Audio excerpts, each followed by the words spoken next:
Good morning students, मैं हूं Jitendra Kumar Mishra KP innovation classes से। आज हम बात करेंगे हो रहे एग्जाम CISF फिजिकल के बारे में। जैसा कि बहुत सारे लोगों ने एग्जाम दे दिया होगा, लेकिन बहुत सारे लोग ऐसे होंगे जो एग्जाम नहीं दिए होंगे। उनको मैं बताना चाहता हूँ कि क्या क्या चीज़ें वहाँ पर आवश्यकता पड़ सकती हैं, किन किन चीज़ों को आप लेकर के वहाँ जाएँ जिससे आपको किसी भी प्रकार की परेशानियों का सामना नहीं करना पड़ेगा। जैसा कि सबसे पहले बात यह होती है कि वहाँ आपके डॉक्यूमेंट वेरिफिकेशन होंगे, ठीक है। उसके बाद आपके हाइट, वेट एंड चेस्ट, ये तीनों क्रमानुसार एक एक करके ये सारे के सारे होंगे।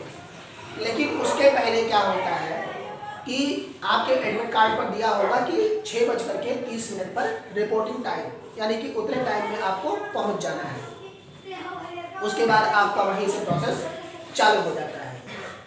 जैसा पहला प्रोसेस होता है इंटर होने का, तो इंटर होने के पहले एक बहुत बड़ा टेबल, जैसे कि ऐसे बोर्ड टाइप का लगा होगा, उसमें बहुत सारे नंबर्स लिखे होंगे, table 1, table 2, table 3, table 4, table 5, ऐसे करके।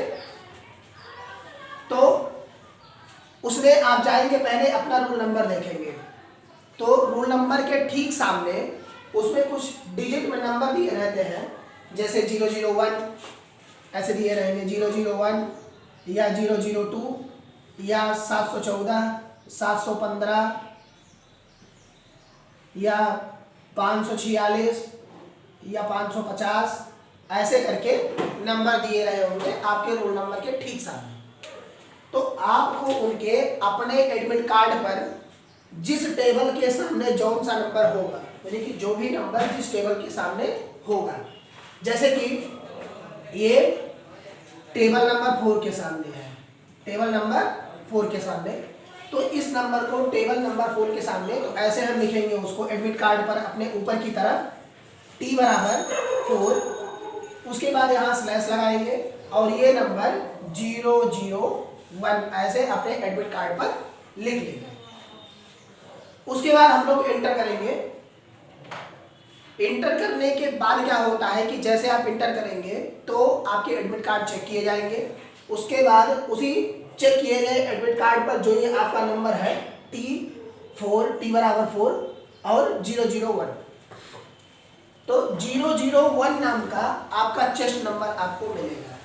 जैसे टेबल 3 के पास 714 पे हो गया, तो यही चेस्ट नंबर आपका होगा 714, ये आपको चेस्ट नंबर के रूप में मिलेगा।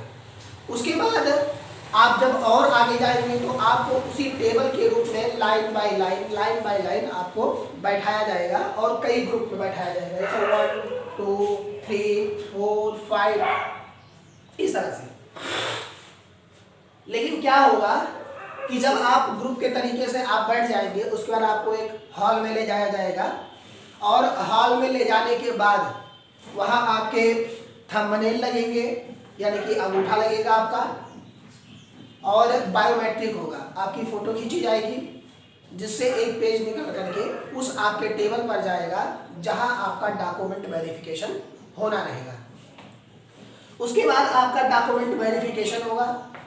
इस डॉक्यूमेंट वेरिफिकेशन में जब आपका चेस्ट नंबर आपको मिल जाएगा और टेबल नंबर आपको मिल जाएगा कि किस टेबल पर जाकर के आपको बैठना है उसके सामने, तब आपका डॉक्यूमेंट वेरिफिकेशन होगा, ठीक है। डॉक्यूमेंट में आपका मार्कशीट के रूप में 10th की मार्कशीट, 12th की मार्कशीट, और उसके बाद अगर यदि आप इससे ओवर भरना चाहते हैं, यानी कि जैसे आपका ग्रेजुएशन हो गया है तो ग्रेजुएशन यदि कंप्लीट हो गया होगा तभी इस डॉक्यूमेंट को भरिएगा, मतलब ग्रेजुएशन मेरा कंप्लीट हो गया है तब, क्योंकि जैसे ही आप लिखेंगे कि ग्रेजुएशन, तैसे ही वह आपसे ग्रेजुएशन की मार्कशीट मांग लेंगे, वो भी ओरिजिनल। अगर नहीं है तो आप यहीं तक भरिए। उसके बाद 4 फोटो, उसके बाद गोद और पेन, ये इतना आपके साथ होना जरूरी है, ये इतना आपके साथ होना जरूरी है, क्योंकि वहां जाने के बाद कोई आपको देगा नहीं, और आप किसी से यदि मांगेंगे तो वहां आपको मार भी पड़ सकती है। तो इससे बढ़िया आप सावधान, खुद से सतर्क रहें। 10 और 12 की मार्कशीट, 4 फोटो और गोद और पेन, ठीक है। ये फोटो आपके अगर उसी डेट वाले फोटो हैं जिस फोटो को आपने अपने फॉर्म भरते टाइम लगाया था तो ठीक है। यदि नहीं है तो आप विदाउट डेट की फोटो थोड़ी सी ओल्ड या मतलब तुरंत तत्काल की खींची हुई आप इसको भी लेकर के जा सकते हैं। इसके लिए कोई बाध्यता नहीं है कि डेट की ही फोटो होनी चाहिए। उसके बाद आपके हाइट को नापा जाएगा कि आप कितने सेंटीमीटर है। जैसे इसमें रिक्वायर्ड है 165 सेंटीमीटर और उसी के हिसाब से आपका चेस्ट होगा।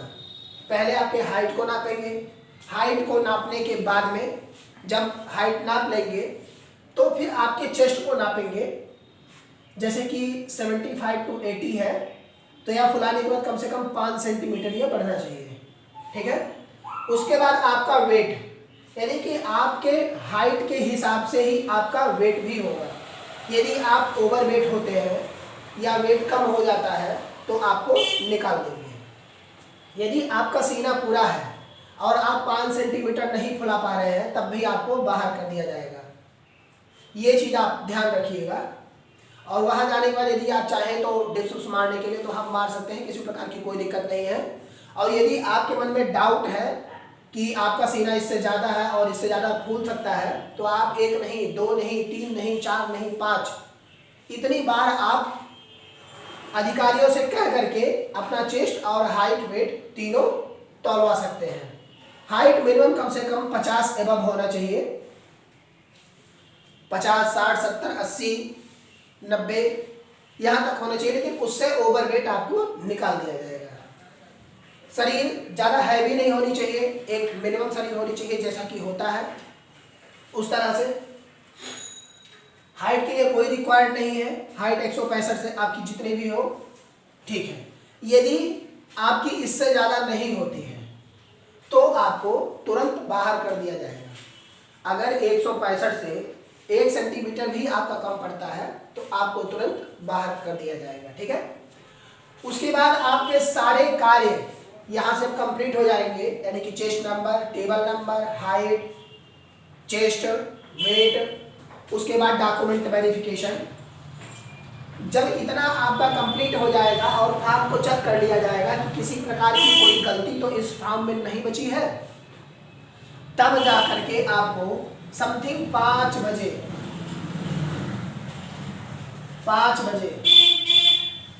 आपको जो है छोड़ना प्रारंभ किया जाएगा और 6 बजे तक, यानी कि 1 घंटे के बीच आपको छोड़ दिया जाएगा, आप लोगों को छोड़ दिया जाएगा। तो यहाँ तक आप सभी के समझ में आ गया। फिजिकल के लिए ये सारी चीज़ें आपको आवश्यक होंगी और ये चीज़ आप सभी लोग ना भूलें।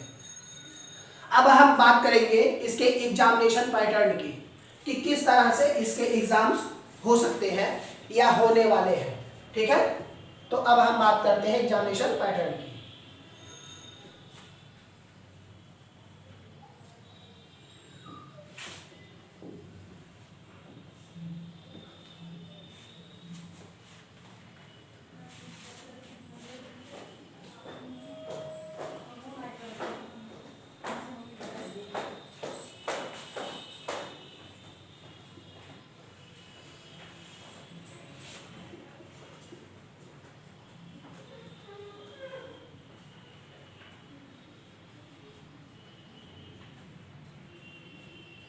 CISF एग्जामिनेशन, ठीक है। इनमें क्या होगा, जो संभवतः इसकी कट ऑफ रहने वाली है या जहां तक जा सकता है, यह पूरे आपके 100 मार्क्स में से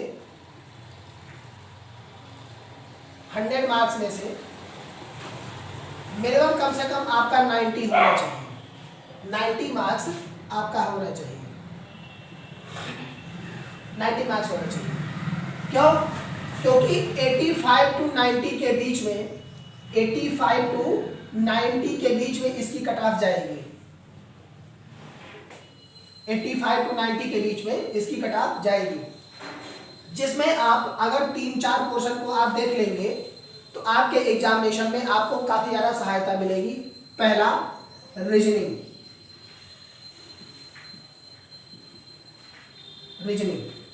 पहला आपका रीजनिंग, दूसरा आपका जीके एंड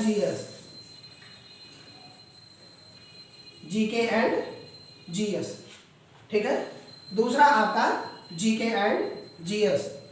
थर्ड जो आपका होगा वो होगा करंट, उसके बाद आपका मैथमेटिक्स,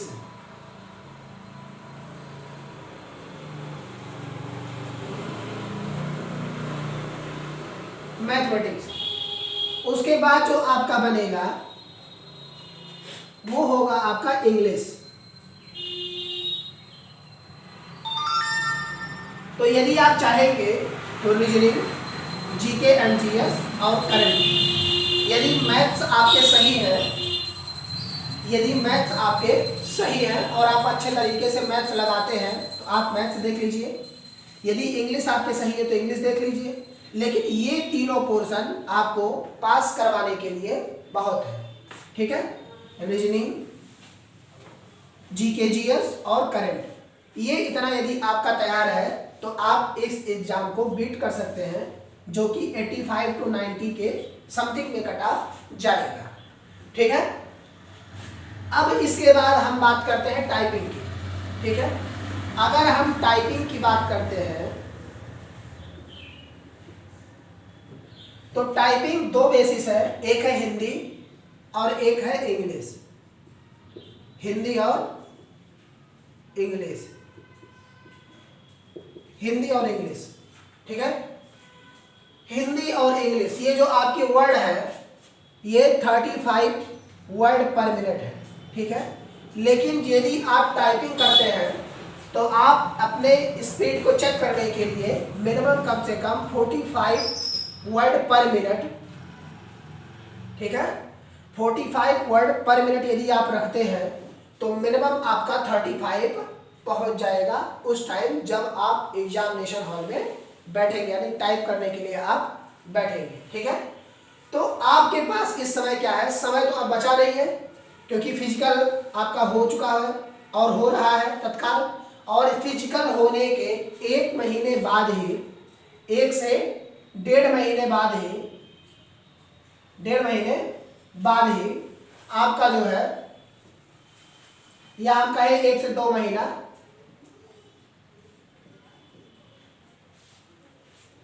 इसी के अंदर आपका जो है एडमिट कार्ड आ जाएगा एग्जाम का, ठीक है। उसके एग्जाम के बाद आपकी टाइपिंग आएगी तो आपके पास समय नहीं बचा होगा। तो आपसे आज से ही आप सभी लोग तैयारी करना स्टार्ट कर दीजिए, क्योंकि किसी भी पल का इंतजार करने से बढ़िया है कि हम उसको करना प्रारंभ कर दें, और जब हम करना प्रारंभ कर देंगे तो हमें इंतजार करने की आवश्यकता नहीं पड़ेगी। ऐसे ही आप सभी लोग हमारे चैनल से जुड़ करके बहुत सारी जानकारियों को प्राप्त कर सकते हैं। और इस समय जो आपकी इंडिविजुअल क्लासें चल रही हैं वो 10 बजे सुबह से चल रही है, और आप सभी लोग हमारे चैनल के माध्यम से या ऑफलाइन ऑनलाइन किसी भी तरीके से आप जुड़ करके और CISF के हो रहे एग्जामिनेशन के बारे में सारी जानकारियाँ आप प्राप्त कर सकते हैं।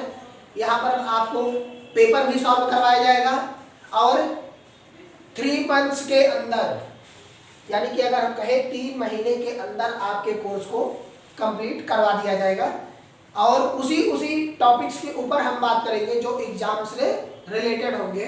ये सारी जानकारियाँ आप सभी को यहाँ मिल जाएगी, ठीक है। तो आप सभी लोग हमें कांटेक्ट भी कर सकते हैं और आकर के यहाँ ऑफलाइन और ऑनलाइन दोनों क्लास ले सकते हैं। Thank you.